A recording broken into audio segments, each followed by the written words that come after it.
Les sénateurs ivoiriens ont ouvert la deuxième session ce 10 octobre, conformément aux dispositions de l'article 94 de la Constitution. Celle-ci stipule que le Sénat démarre sa session 7 jours ouvrables après l'Assemblée nationale.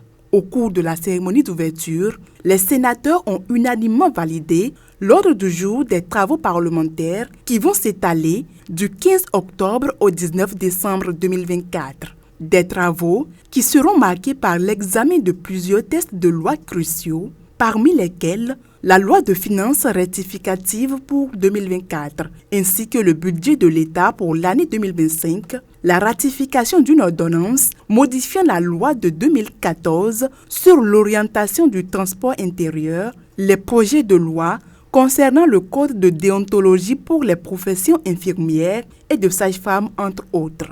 Il faut rappeler que la deuxième session de la Chambre haute du Parlement ivoirien a coïncidé avec l'ouverture des travaux du colloque des Sénats d'Afrique à la Fondation Félix Houphouët-Boigny pour la recherche de la paix. Excellence M. Alassane Ouattara, président de la République de Côte d'Ivoire et haut patron de ce premier colloque des Sénats d'Afrique, m'a fait l'honneur de me désigner pour le représenter. En son nom, je vous souhaite la bienvenue à Yamoussoukro, terre natale du père fondateur de la Côte d'Ivoire moderne, le président Félix Houphouët-Boigny. Un colloque qui marque une étape importante dans le renforcement de la coopération entre les chambres hautes du continent.